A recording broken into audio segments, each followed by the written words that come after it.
Ingat nggak sih lo perasaan lo di hari Senin pagi? Apalagi kalau hari Seninnya tuh habis long weekend. Apa yang lo rasain? Ngerasa mager buat ngelakuin sesuatu, pengen rebahan aja, atau ngerasa liburannya masih kurang? Tenang aja, lo nggak sendirian kok kalau ngalamin itu. Gue juga pernah ngalamin habis libur lama, yang harusnya sih habis libur lama kan otak gue fresh gitu ya habis liburan. Tapi malah kelar liburan, malah masih kebawa juga gitu pikiran liburannya. Yang idealnya kita jadi semakin semangat beraktivitas habis liburan, malah jadi serba mager. Ngerasa masih kayak ada yang kurang aja gitu. Kenapa ya kita bisa kayak gitu habis liburan? Pengennya sih habis liburan atau habis weekend gitu ya, di hari Seninnya udah semangat. Nggak uring-uringan, capek atau sedih. Tapi gimana ya caranya? Nah, di satu video sebelum tidur ini, gue akan ngajak lo buat nyari jawabannya bareng-bareng.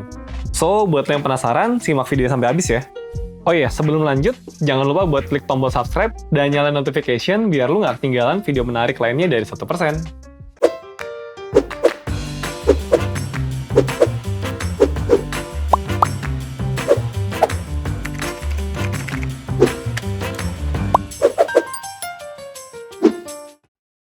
Sebenarnya, ada banyak alasan kenapa kita bisa ngerasain yang kayak gitu. Ngerasa nggak semangat pas kelar liburan dan kembali ke kehidupan normal kita. Tapi kali ini gue bakal ngenalin lo sama satu istilah yang dikenalin sama Till Ronnenberg, seorang peneliti asal Jerman yang namanya social jet lag. Jadi simpelnya nih, social jet lag ini sebenarnya 11-12 sama kayak fenomena jet lag kalau lo habis pergi dari zona waktu yang berbeda gitu. Nah, kalau lo habis pindah zona waktu nih, apalagi yang beda banget, misalnya lo dari Amerika terus ke Indonesia gitu ya, kan beda 12 jam. Jadi pas matahari di Amerika Serikat tinggi, badan tuh udah mau tepar karena di Indonesia udah malam.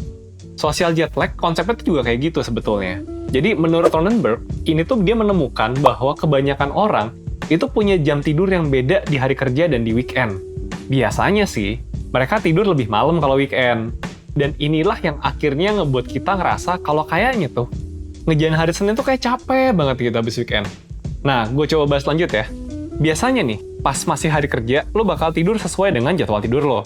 Ya biar besok paginya lo bangun lebih fresh dan ngelakuin aktivitas harian ya kayak berangkat kerja atau sekolah dan tepat waktu kan.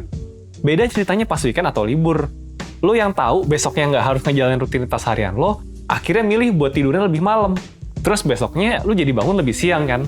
Nah, pas lo ngubah pola tidur dan bangun lo kayak biasanya ini, secara nggak sadar ritme alami tubuh lo juga akan berubah. Makanya nggak heran, lo yang pas liburan bangun siang dan tubuh lo udah beradaptasi dengan itu ketika besoknya udah kembali kerja, ya bakal susah buat lepas dari kasur lo di pagi hari.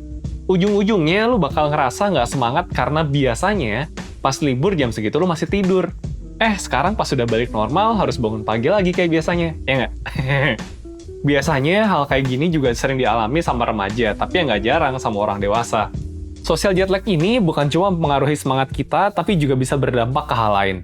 Pertama, social jet lag ini berdampak langsung loh sama keadaan fisik kita. Yang paling kelihatan ya terkait masalah tidur. Kayak yang tadi kan, pola tidur lo berubah, otomatis ritme alami dan tubuh lo juga berubah.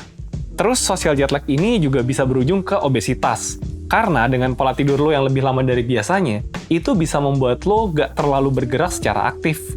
Mau ngelakuin sesuatu lebih malas dan pengennya tidur aja kan. Selain itu ya, ada juga kemungkinan semakin besar social jet lag yang lo rasain, ya bakal berimbas juga ke perilaku lo. Contohnya apa? Contohnya adalah lo jadi minum kopi lebih banyak dibandingkan sebelum-sebelumnya. Hal kayak gini terjadi karena pola tidur kita berubah kan. Yang terbiasa bangun siang dipaksa bangun pagi. Biasanya usaha yang mereka lakuin buat melek itu ya dipaksa dengan ngopi kan, atau mungkin ngerokok gitu. Dan gak cuma fisik, social jet lag ini juga berdampak sama kesehatan mental lo. Contoh dampaknya ya sesimpel mungkin nih, banyak di antara kita yang minggu malam udah ngerasa negatif aja gitu kan, kayak aduh besok Senin, aduh kerja lagi, aduh gitu kan. Ngerasa berat aja gitu, seakan-akan mau ketemu Senin tuh mau ketemu siapa gitu kan. Nah, saat kita ngerasa kayak gitu, mungkin aja kita lagi ada di fase yang biasa disebut dengan holiday blues. Tapi sih, biasanya holiday blues kayak gini dialami sama orang-orang dengan pola pikir tertentu, kayak orang yang cenderung berpikir segala sesuatu yang dijalanin bakal salah dan sulit gitu. Makanya pas dihadapi besok, udah nggak libur dan harus balik ke rutinitas normal, itu sulit banget buat orang-orang kayak gini. Alih-alih liburan bikin dia fresh, dia malah akan ngerasa lebih tertekan setelah liburnya kelar. So, kalau lo ngerasain beginian, tenang aja. Lo nggak sendirian dan waktu buat pelan-pelan upgrade diri lo masih ada kok. Makanya, kita masuk ke pertanyaan terbesarnya. Terus gimana dong caranya supaya kita semangat lagi setelah liburan? Atau Gimana sih biar Senin depan gue nggak ngerasa kayak gini lagi gitu? Oke, karena tadi kita udah tahu bahwa pola tidur ini tuh sangat berpengaruh, jadi hal paling simpel yang bisa kita lakuin adalah tetap jaga pola tidur kita selama weekend. Tetap tidur kayak waktu di hari-hari biasa lo, dan tetap bangun di waktu yang biasa juga. Dengan melatih kebiasaan simpel kayak gini, lo bisa tidur lebih cukup dan tentunya bangun dengan lebih segar. Nah, tapi kan gue mau liburan, mau ngelakuin hal ini itu yang nggak bisa gue lakuin di hari biasa. Kalau tidurnya sama, apa bedanya kan? Nah, tenang dulu. Lo bisa sekalian menerapkan tips kedua, yaitu lakukan hari Minggu lo di hari Sabtu lo. Nah, dengan lo tidur di jam normal di hari Jumat, lo bisa bangun lebih awal di hari Sabtu kan? Di sini lo bisa ngelakuin semua hal yang pengen lo lakuin pas liburan di hari Minggunya, karena waktu lo punya banyak. Jadi, pas hari Minggu, lo bisa ngelakuin hal lain yang bikin lo happy dan liburan lo akan lebih senang gitu kan? Nah, coba bayangin deh, kalau lo tidur telat di hari Jumat, ya mungkin lo nggak bisa ngelakuin semua hal yang lo mau gitu kan, karena bangunnya kesiangan. Tapi, tadi kan tipsnya pas weekendnya nih. Sekarang pas di hari Minggu malam atau Senin deh. Alih-alih lo berpikir kayak, duh Senin lagi, cepet banget sih liburnya, besok berat lagi. Nah, lo bisa ganti fokusnya, jadi kayak gini nih. Ya ampun, enak banget liburan gue kemarin. Bisa jalan sama pacar, ketemu sama temen, gitu. Nah, dengan lo mengubah fokus lo jadi bisa lebih mengapresiasi gimana lo menghabiskan waktu weekend lo. Sehingga ada perasaan positif yang lo rasain juga.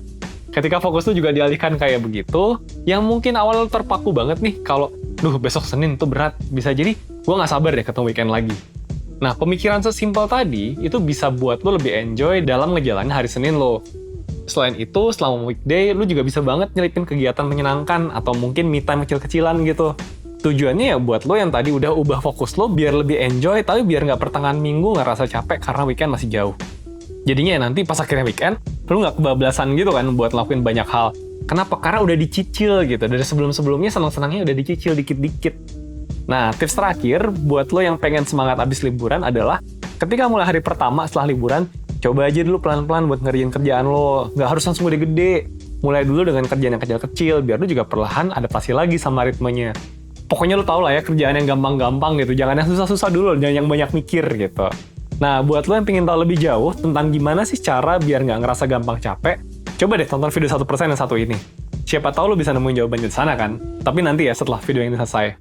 Nah, buat kalian yang udah nonton dari awal sampai sekarang, tapi masih butuh cara yang lebih efektif, buat diri kalian tuh kayak gimana cara biar bisa semangat yang lo banget gitu ya, lo tuh bisa dengan cerita ke orang terdekat lo, siapa tahu mereka bisa ngasih saran. Tapi kalau lo bingung siapa yang bisa lo ajak ngobrol atau belum nemu yang cocok buat lo ajak cerita, lo bisa banget daftar ke layanan konsultasi bersama Mentor 1%. Kalau lo ikut mentoring 1%, selain lo bisa cerita tentang masalah lo dan nyari jalan keluarnya bareng-bareng, lo juga bakal dapat psikotes yang bakal bantu lo lebih mengenal diri lo sendiri, sehingga lo bakal lebih tahu apa cara yang cocok buat lo terapin ke diri lo. Tenang aja, habis konsultasi lo nggak bakal dilepas gitu aja. Akan ada follow up lewat worksheet yang bisa lo isi gitu. Lo juga nggak perlu khawatir, mentor yang ada 1% itu udah terlatih dan profesional di bidangnya. So, lo nggak perlu ragu buat konsultasi sama mereka. Kerennya lagi, lo bisa milih kapan dan mau sama mentor yang mana buat ngelakuin mentoring. Jadi, ini bakal bikin lo lebih enjoy selama sesi mentoring.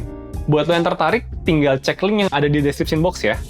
Oh ya, ini ada kejutan buat lo yang udah nonton sampai akhir, ada kode promo spesial biar lo dapet harga khusus. Oke, sekian dari gue Rizky dari 1%, bye!